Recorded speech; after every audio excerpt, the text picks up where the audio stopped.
Hello, welcome to Ray of Lights. My name is Janetta West. My toxic marriage made me suicidal. That's just straight facts.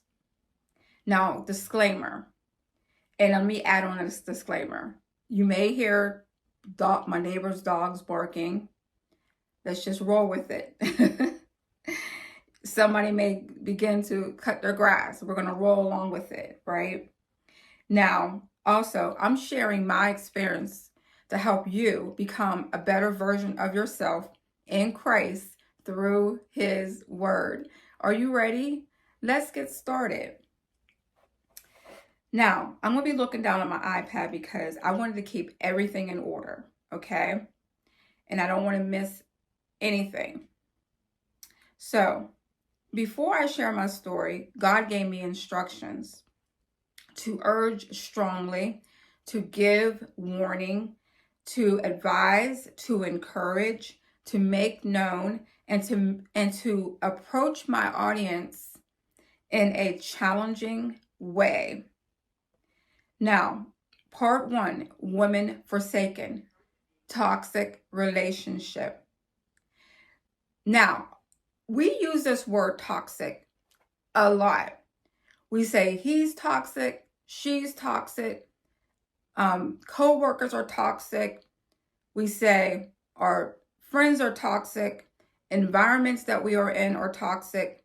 But do we really understand what that word toxic means? Because when I looked it up, I was quite surprised. So the meaning of toxic is being a poisonous person who is capable of causing death or serious debilitation. My previous marriage caused me to be emotionally unsound, mentally unsound, and financially unsound.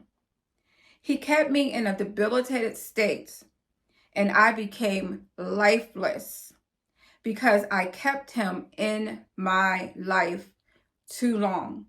And bottom line, he was poisoning me with his negativity. He was poisoning me with his negativity, with his insults, right? With his insecurities. And so it caused me to be stagnated because it was hard for me to function mentally. My emotions were all over the place. Now, let me just say this also. I am not going to blame him for everything because I have to take responsibility and ownership for my part. And my part is that I was living in sin, thinking that I was helping someone until I got caught up in the web. But we'll hear more about that shortly. So, I was in a relationship and married to a pathological liar who cared about no one but himself. Now, for the sake of privacy, my husband's name will be Future, and my toxic ex-spouse will be Light Skin. Now let's go back to the beginning where it all started. I started working my summer job at the courthouse. And so the day so I was standing on an upper level inside the courthouse. And I was able to view the bottom court. And so I was able to see anyone and everyone coming into the building. And so I saw this man walking through the building, and what caught my attention was he was walking with crutches. And so he stood out to me. And the moment that I looked at him, I said, that's going to be my husband. And that was the first time that I could remember that I spoke prophetic words. Now that I didn't know at that moment that I was speaking prophetic words, but I did in my future. Okay? So now let's fast forward, because in 1989 there was a divine intervention, right? And God had planned this in such a way that it blew my mind, even to this day. So fast forward, I'm now in college, and I'm standing in the student union. Now, on your left, there was like chairs, couches, like a TV, like it had everything that could keep you cozy. And then on the right hand side, there was a wooden benches that stretched from one side of the wall all the way down. And I remember standing there. I was just standing there, and something drew me to those benches.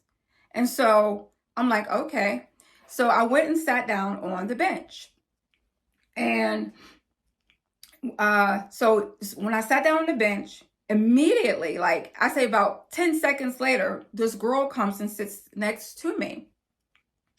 And so we're sitting on the benches, and then finally we started talking.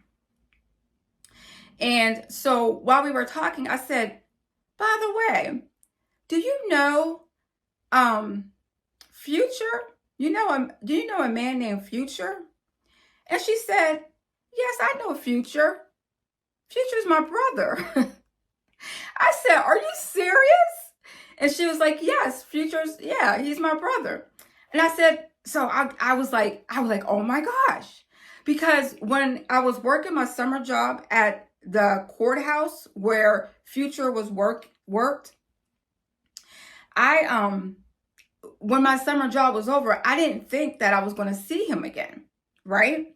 So me being in the student union and paying attention to where my spirit was leading me over to those wooden benches, I was like, that was like divine intervention, because I'm sitting next to a girl who I had already said he was going to be my his sister. No, I was sitting next to the girl whose brother I said was going to be my husband. What is the chances of that, right? So I wrote down my name on a piece of paper and my phone number. That's how we did back in the day. And I said to my future sister-in-law, I said, can you give Future my number and tell him to call me? And she looked at me and she said, my brother ain't gonna do nothing like that. And I was like, just give him my number and tell him to call me. So, okay, so now I'm at home. I have had two children, a 2-year-old and a 3-year-old. Now, mind you, I'm only 19 years old. And so I was doing my mother duties. I was in college. I was studying. I was just doing my thing, right? I was just minding my business. I wasn't even thinking about the note with my phone number, waiting for Future to call me. Wasn't thinking about him at all. And the phone ring. And I'm like, bouncing around the house, and I picked it up. Hello. And then I heard an unfamiliar voice, and then he introduced himself as Future. And I was like to myself, oh my gosh, I can't believe he called me. So I'm like trying to, gather my thoughts and everything, just being myself, right? Because this is how our relationship started. This is how it is now. So I'm just being myself, and we're just, conversating and everything. And then he decided that he wanted to come over and, meet me because we never had a one-on-one conversation. And he wanted to also meet my family and my two children, which I thought was a beautiful thing. Now, again, I was 19 and my husband is 5 years older than me. So he was 24 at the time. So he came to my house. We made arrangements. He came to my house and he's walking down the steps, and he had two bags, two small bags like that, and it was filled with goodies. And he came down the steps, and my children basically just ran up to him, and he gave them their two bags, and like one gave one a bag and the other a bag of their goodies. And the next thing I know, they were sitting on his lap, one sitting on one side of his leg and the other sitting on the other side of his leg. And they were like best friends. I'm like, oh, wait up. Here's your mom over here. But they just like gravitated to him and they loved him. I never saw anything like it. And so, and from that moment on, we started to, go out on dates. There was nothing official. We just started going out on dates. He took me for out to dinner. I remember he took my two children to the movies. And then he used to take me dancing. Like back in the day, you can go to like a hotel and you can just have like an adult night out and just dance. And that's all we did because we were both Christians. So we didn't, we weren't drinking or anything. We were just dancing and having a good time, getting to know each other. And so I remember after all of our dates here and there, one day he called me up just to let me know that he was going on a flyaway. And I was like, on a flyaway?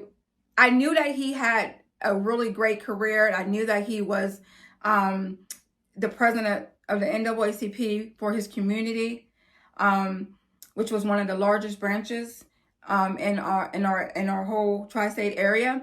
And I understood that, but I didn't know, unless I have forgotten, but I didn't know he was also in the military. So he had to go away on flyaways, often,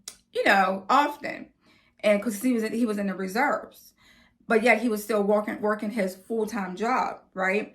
And so I kind of like was caught off guard, and I said to him, "What do you mean? What do you mean you have to go on a flyaway for 3 weeks, 3 to 4 weeks?" I was like, "Hold up, I'm 19 years old. I'm not going to commit to you right now. I can't do it because I want to, like, honestly, I didn't say this to him.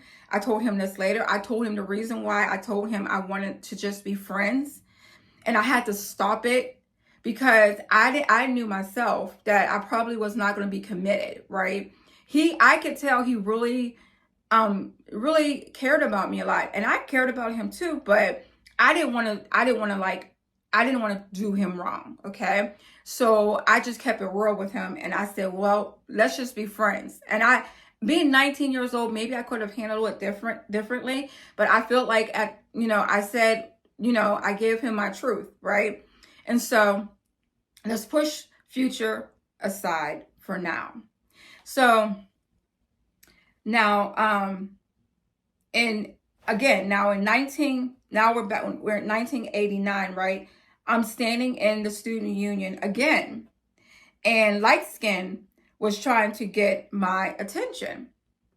And he had always tried to get my attention. Like, I noticed him looking at me a lot while I was like either in the student union or if I was in a cafeteria or wherever I was at. He seemed to always be there, and I could see him from afar staring at me.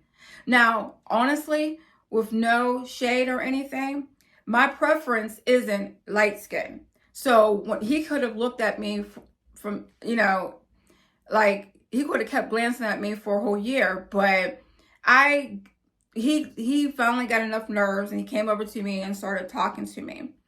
And so when he started talking to me, he like day after day after day, I think it was like Monday, Wednesdays, and Fridays. And whenever I saw him, he kept talking to me about his situation. And one of his situations was that he lived like 50 miles from the college, and he was having problems with transportation. Now, silly me, 19-year-old me, was like, oh, wow. Like, after we got to know each other just, a little bit, and he seemed like a nice dude, I'm like, oh, wow, I'm sorry to hear that. Maybe my mom will let you stay with us. And so I said, I'll ask my mom if you can stay with us. So I went home and I said, Mom, I said, no, let me give you a little background about my mom, she was very nice. She was just a beautiful soul, right? But she was also strict. And I wasn't even allowed to hang out with my friends if they were going to the club, right?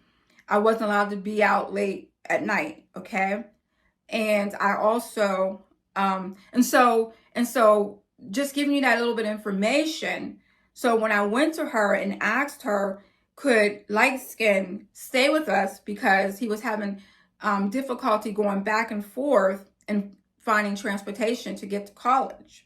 And so my mom said, sure. And I'm looking at her like, are you serious? Like, you really want him? You really don't mind this dude staying here? And I mean, I didn't say that to her, but I was in shock because I really didn't want him to stay with us, but I had already made that commitment. So I went back. I saw him when I saw him again. I said, hey, my mom said it's okay if you stay with us. So now one day is getting ready to turn into 12 years of hell. So now so I would say within the first 6 months, I started seeing toxic behavior.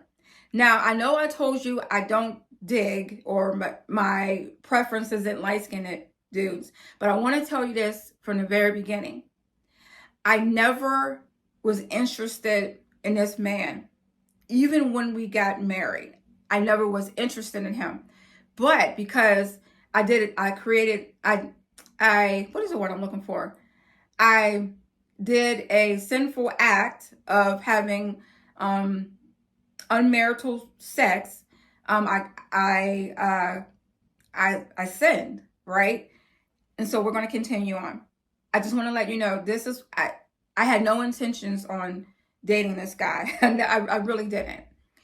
And so, okay, so now, let me see. So yeah, I started witnessing like some toxic behavior, but I kind of just shoved it to the side and just, I just shoved it to the side. Now, I was ignoring the signs, let's just say it that way. Now, in 1991, I got pregnant. And Future called in, okay, so yes, in 1991, I got pregnant. I got pregnant with light skin. And Future, the man I met at the courthouse, we hadn't talked in a while. And he decided to give me a call. But my mom answered the phone. Now, back then, we had landlines. We didn't have cell phones. So if somebody's going to call you, anyone can pick up the phone, right? So my mom picked up the phone. And she said to Future, Janetta's not here. She's in the hospital. And the next thing I know is he was there. He came up to the hospital like immediately. And he brought me flowers. And so what I remembered from that day was that Future made me feel safe. And he made me feel at peace. Like, I felt like at peace. I felt like he was like my knight in shining armor, right? I felt like, I don't know, I just had that feeling like he's the man that God had created for me, right? But I didn't hang on to that. I was just so appreciative of his concern for me at the time. Now, I was in a hospital because my doctor had told me that I only had a 40% chance of my baby to survive. My placenta had torn, and I had to be on complete bed rest. But with having 2 kids at home, having complete bed rest was totally impossible. It didn't happen, but the grace of God was with me. Now, fast forward, I was 9 months pregnant and I was about to give birth at any time. And Light Skin decided to take my car and go back to his hometown for the weekend. However, he forgot his wallet. So he had to come all the way back to get his wallet. And the moment he walked into the door, I had that labor pain. And now this is when I saw some more toxic behavior. Like, I'm about to have your baby and you're upset because you can't go hang out. So it just like blew my mind. And so my mom made a profound statement later after that incident with his toxic behavior. She said, what you see now with this man is what you will get in the future. Do not marry him. So in 1994, my mom passed away. And so I want to read you something from my book, On the Mark. Okay? You can find this on page 45. It reads, I'm just going to read you a little bit. So, before my mom passed, she warned me not to get married. I knew her advice was warranted, but I was in too deep. I wasn't deep in love. I was deep in fear. I had my third child out of wedlock, and I wasn't going to sacrifice this relationship regardless of how toxic it was. Now, that's profound what I wrote, because after I explained to you at the beginning what toxic means, what I was really saying to myself was, it's okay that this person is poisonous, and that it's okay if he leads me to death, or it's okay if he debilitates my life and keeps me stagnant and stops me from flourishing. One, he's living in my home, right? And two, he's poisoning me and he's causing my emotions to be